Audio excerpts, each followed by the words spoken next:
Imagine 5 empires standing side by side, each one ancient, each one powerful, each one certain it would last forever. The Hittites, Mycenae, Ugarit, Babylon, Egypt. Within 50 years, 4 were erased. No meteor, no supervolcano, no conquering army. They simply vanished, as if the ground beneath them opened and swallowed them whole. And here is what makes it terrifying. No one is entirely sure why. We know the symptoms, we know the timeline, but the cause? The cause is a ghost, a confederation of raiders the ancient world called the Sea Peoples, a name that tells us almost nothing. They left no written language, no monuments, no kingdom of their own. They arrived, they destroyed, and they disappeared. But the Sea Peoples alone did not end the Bronze Age. Something deeper was failing. The system itself had grown so complex, so interdependent, so perfectly optimized that it could not survive a single fracture. By the end of this story, we will understand how the first global economy was built. We will see why its own brilliance became its death sentence, and we will learn what it still warns us about today. Civilizations rarely collapse because of a single enemy. They collapse because their own complexity becomes a liability. The greater the machine, the smaller the wrench needed to break it. Think of the world around 1400 BCE not as a collection of isolated kingdoms, but as a machine, a tightly wired, interdependent machine where every part depended on every other part to keep running. The Eastern Mediterranean and the Near East operated as a single economic organism. Egypt controlled the grain, Cyprus controlled the copper. Tin arrived from as far as Afghanistan, thousands of miles to the east, carried along routes that crossed mountains, deserts, and dozens of hostile borders. The Hittites, based in what is now central Turkey, controlled the iron-rich highlands and the overland routes linking Mesopotamia to the Aegean. Mycenae in Greece produced olive oil, wine, and finished luxury goods. Minoan Crete was the hub of maritime logistics, and at the eastern anchor of this network sat Babylon. Under the Kassite dynasty, Babylon was the intellectual and commercial heavyweight of Mesopotamia. Its scribes maintained the diplomatic language, Akkadian, that every kingdom used to communicate. Its merchants brokered deals between East and West. Its temples stored grain surpluses that could feed an army. Babylon was not just a city, it was the clearinghouse of the Bronze Age world. And Ugarit, a wealthy port city on the Syrian coast, sat at the exact point where all of these networks met. The system ran on bronze, and bronze is an alloy. It requires 2 ingredients, copper and tin. Copper was relatively available. Cyprus alone produced enough to supply half the Mediterranean, but tin was rare, desperately rare. The tin deposits of Cornwall, Central Asia, and Afghanistan were the only reliable sources. A king in Mycenae needed tin to arm his soldiers. A farmer in Egypt needed bronze tools to work the Nile floodplain. A Hittite general needed bronze-tipped arrows to hold his border. This meant that one specific metal, mined in a handful of remote locations, was the foundation of everything. Every tool, every weapon, every piece of agricultural equipment in the known world depended on tin moving across staggering distances. The more connected the system, the louder the crash. That phrase was not a warning anyone in 1200 BCE would have understood, but it described their world perfectly. Picture the harbor at Ugarit on a morning in roughly 1250 BCE. The air is thick, salt, pine resin, and the sharp bite of copper dust drifting from the smelting quarter. A merchant stands on the stone quay, watching a Mycenaean galley slide into port. Its hull is stacked with amphorae, olive oil from the Peloponnese, destined for an Egyptian temple. In return, the ship will carry back linen, papyrus, and grain. The merchant has seen this routine 1,000 times. His ledgers are full. His warehouse is stocked with Cypriot copper ingots shaped like ox hides. He is, by any measure, a wealthy man in a stable world. He does not know that within 40 years, this harbor will be ash, his city will be rubble, the trade network that feeds his family will simply cease to exist. This system was not primitive. The royal archives of Amarna in Egypt contain hundreds of clay tablets, diplomatic letters between the pharaoh and the kings of Babylon, Hatti, Assyria, Mitanni, and Cyprus. These letters reveal a world of sophisticated statecraft. Kings addressed each other as brother. They exchanged gifts of gold, lapis lazuli, and royal daughters. They negotiated trade agreements, complained about the quality of shipments, and occasionally threatened war, but mostly they kept the system running because it benefited everyone at the top. One Babylonian king wrote to the pharaoh complaining that the gold he received was so little that when his courtiers melted it down, it barely filled a cup. If you think history is just a list of dates, you've been misled. Here is what actually dictates our fate: networks, dependencies, the invisible threads that connect a tin mine in Afghanistan to a sword in Mycenae to a grain ship in Ugarit. Pull one thread and the whole tapestry unravels. But the tapestry had a flaw nobody wanted to see. The Bronze Age world was optimized for efficiency, not resilience. There was no redundancy, no backup plan, no alternative to tin, no second source of grain if the Nile flood failed, no fallback if a key trade route was cut.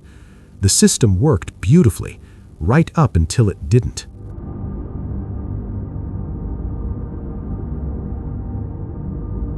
Modern economists call this a just-in-time system. Every component arrives exactly when needed, with zero slack. It is maximally efficient and maximally fragile. The Bronze Age ran the world's first just-in-time supply chain, 3,000 years before Toyota made it famous. What does a Bronze Age tin shipment have in common with a semiconductor factory in Taiwan? More than anyone in either century would be comfortable admitting. Both sit at the center of a global system. Both are irreplaceable, and both, if disrupted, can send shockwaves through economies that never saw them, touched them, or even knew they existed.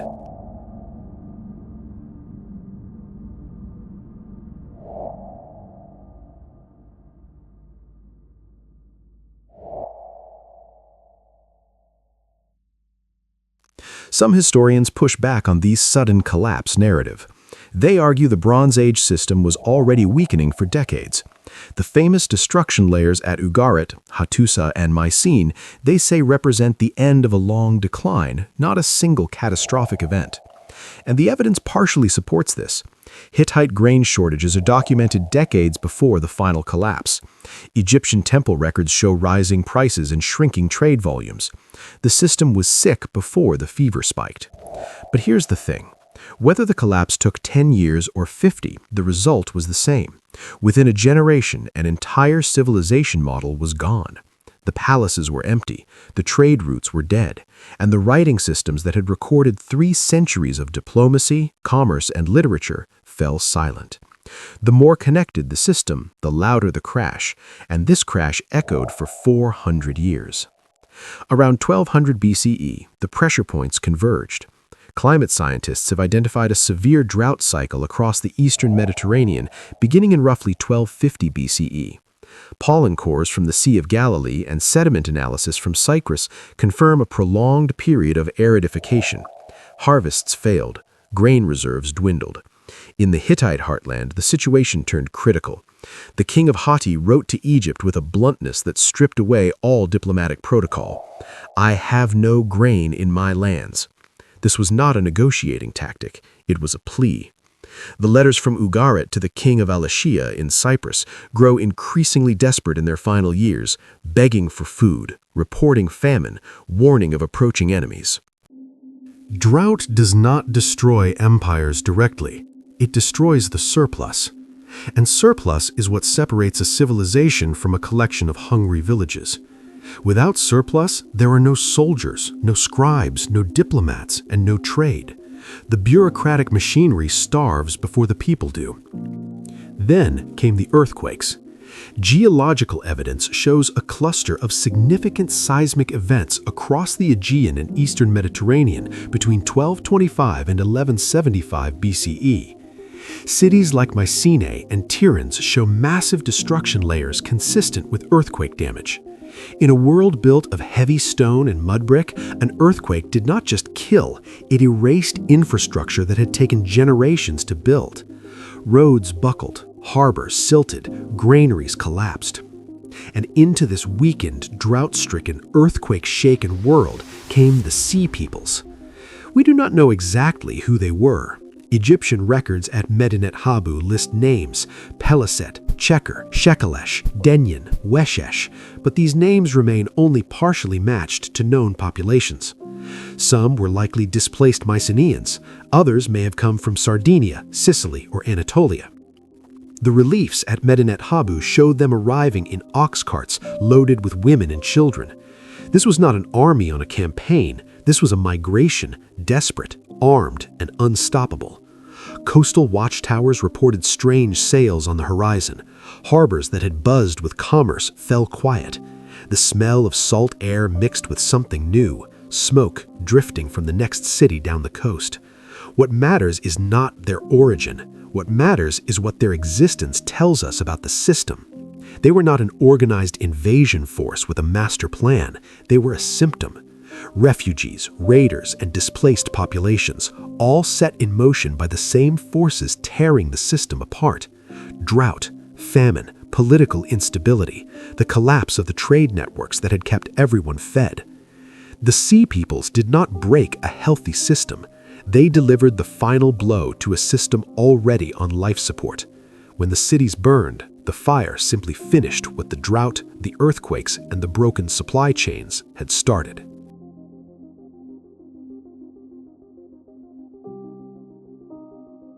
The destruction was not theoretical. It was physical, total, and personal. Ugarit burned. The archaeological record is unambiguous. The last letters found in the city's ruins were never sent.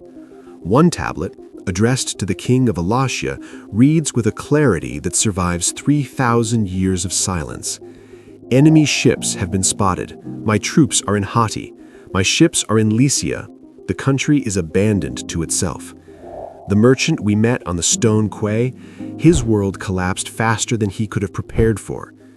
Excavations at Ugarit reveal houses abandoned mid-meal, hordes of bronze tools buried hastily in courtyards, hidden by owners who expected to return. They never did. The port that had connected 3 continents fell silent. The harbor filled with sand, the oxhide ingots rusted in warehouses no one would open again for 3 millennia.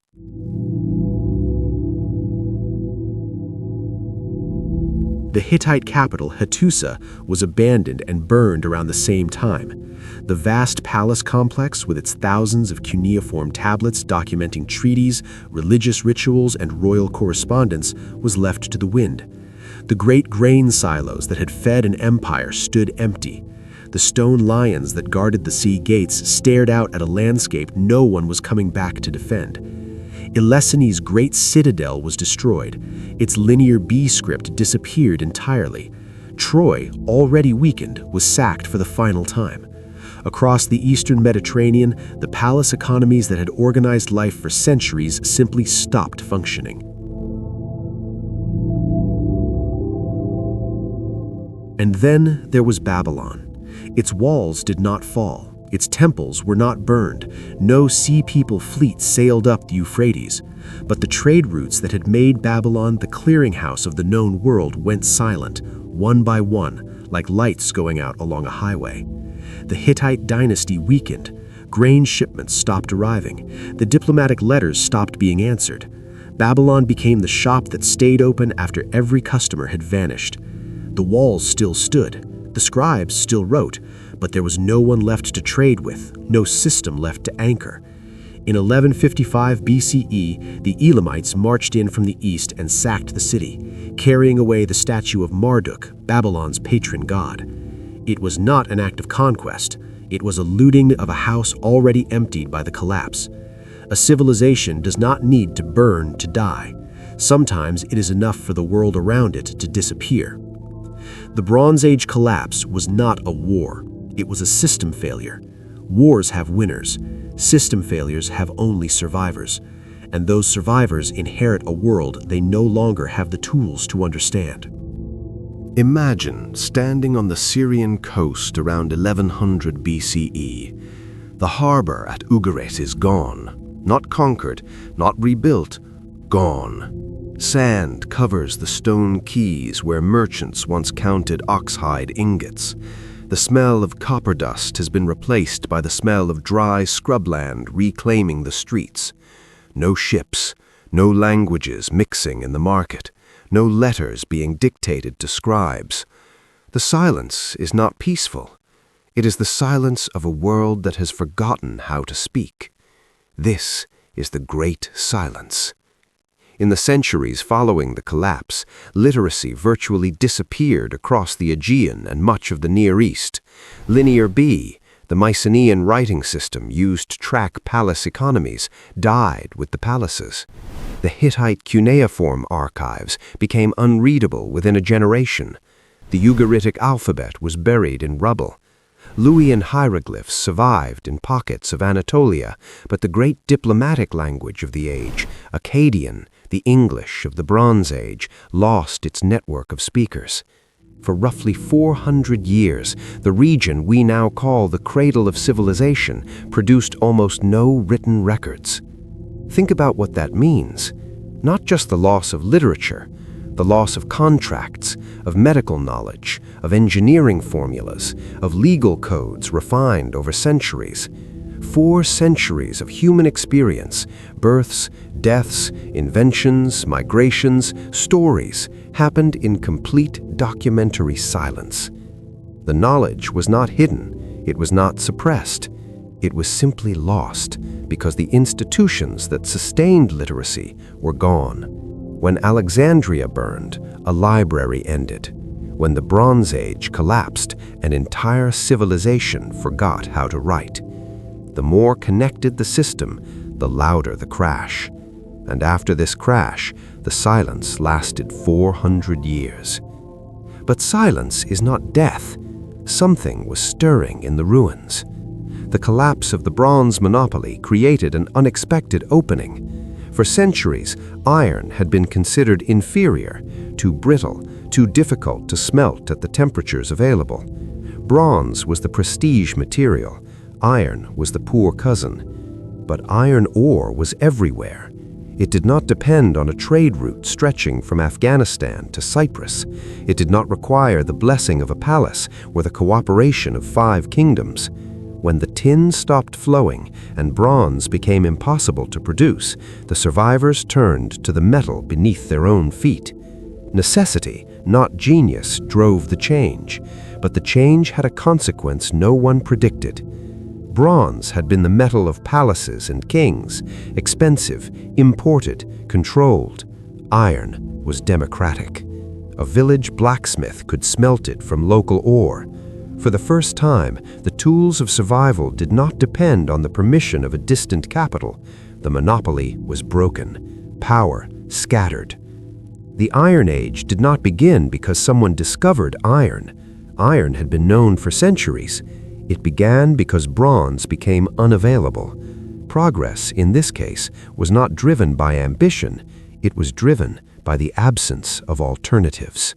The political landscape shattered and reformed. The vacuum left by the great palaces eventually gave rise to something new, smaller, more independent communities that did not depend on a centralized command structure. Along the Levantine coast, the Phoenicians emerged from the ruins of the old Canaanite cities. They took the remnants of the Ugaritic alphabet and simplified it.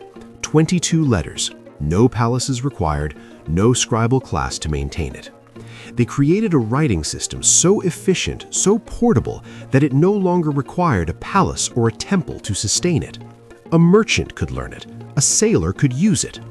That alphabet traveled to Greece. The Greeks adapted it, adding vowels. From Greek, it passed to Latin. From Latin, it became the alphabet you are reading this sentence with. The collapse did not end civilization. It rebooted it. The centralized palace economies of the Bronze Age were replaced by decentralized networks of city-states and trading colonies. The rigid hierarchies gave way to experimentation. Philosophy, democracy, coinage, the scientific method, none of these emerged from the Bronze Age palaces. They emerged from the wreckage left behind. The old world had to die for the new one to be born. History rarely progresses in a straight line. It lurches. The Bronze Age collapse deleted centuries of accumulated knowledge, but it also deleted the institutions that had controlled who could access that knowledge. The Dark Age was not just a loss, it was an involuntary redistribution of power. We tell ourselves that our systems are different, that our supply chains are smarter, our technology more resilient, our institutions more adaptive, and in many ways they are. But the fundamental architecture is the same. A handful of irreplaceable resources, a network of dependencies so vast that no single person understands all of it, an optimization so thorough that there is no slack, no margin, no room for the unexpected. In 2021, a single container ship stuck in the Suez Canal cost the global economy an estimated $9.6 billion per day. One ship, one canal, 1 week. The Bronze Age elites believed their world was permanent. They called their system the only way things could work. They measured their wealth in a metal they could not produce alone. And when the ships stopped arriving, when the tin ran out and the grain failed, and strangers appeared on the horizon, they discovered something. Permanence was the most dangerous illusion of all. This is Strata. If stories like this one are worth your time, subscribe and share your thoughts with us. We'll see you in the next era.